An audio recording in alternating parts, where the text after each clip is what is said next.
Budaya merupakan hasil cipta rasa dan karsa manusia yang selalu melekat dalam kehidupan sehari-hari.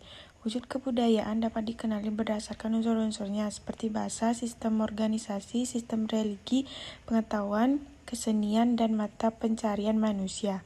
Kebudayaan turut menjadi pedoman laku hidup keseharian suatu masyarakat.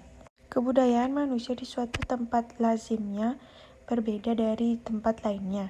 Hal tersebut misalnya dapat dilihat di wilayah Indonesia yang memiliki banyak sekali perbedaan, mulai dari bahasa sampai mata pencarian dari Sabang sampai Merauke. Beragam kebudayaan itu eksis dan terbentuk dari beberapa aspek yang mempengaruhinya. Perbedaan budaya antara satu wilayah dengan wilayah yang lain dipengaruhi faktor-faktor yang terdapat pada wilayah tersebut. Di antara faktor-faktor itu adalah faktor geografis yang berkaitan dengan kondisi alam, serta mempunyai keterkaitan langsung maupun tidak langsung dengan kehidupan manusia. Faktor geografis penyebab keragaman di Indonesia. Faktor-faktor geografis mempunyai andil dalam membentuk keragaman budaya pada suatu masyarakat. Penjelasan mengenai faktor-faktor tersebut adalah sebagai berikut. 1. Lokasi. Lokasi merupakan letak atau titik spesifik suatu tempat dalam suatu wilayah. Dengan demikian ada unsur relasi keruangan seperti posisi dan jarak suatu tempat dengan tempat lainnya. Sebagai misal, Indonesia adalah negara yang terletak di antara dua benua dan dua samudra. Dengan berada di lokasi tersebut, Indonesia memiliki keuntungan lalu lintas perniagaan yang melewati jalur maritim. Pada akhirnya, kesadaran akan kondisi ini mendorong daya cipta rasa dan karsa masyarakat Indonesia tersebut untuk memanfaatkannya. 2. Jenis iklim.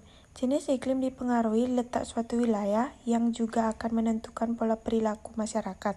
Sebagai misal, iklim daerah pegunungan dan pesisir memiliki karakteristiknya masing-masing. Pada perilaku sehari-hari, iklim akan mempengaruhi cara berpakaian masyarakat. Contohnya, orang-orang yang tinggal di daerah iklim dingin, pegunungan cenderung berpakaian tebal, sementara masyarakat yang tinggal di daerah pesisir cenderung berpakaian tipis. 3. Bentuk relief.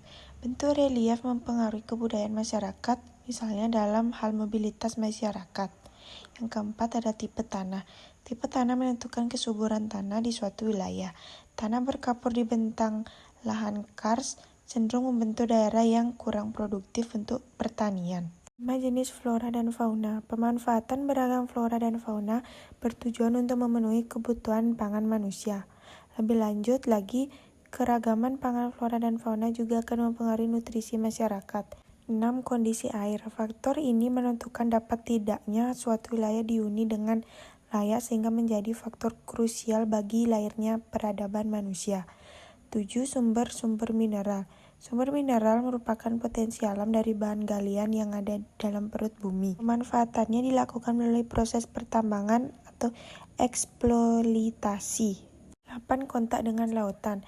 Kontak dengan lautan sangat penting bagi peradaban manusia. Orang-orang yang tinggal di daerah pesisir biasanya lebih sering berinteraksi dengan budaya wilayah-wilayah lain.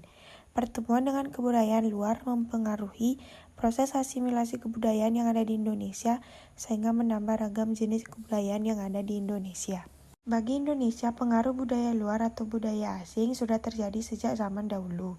Keanekaragaman budaya di Indonesia juga diperkaya dengan kehadiran pendukung.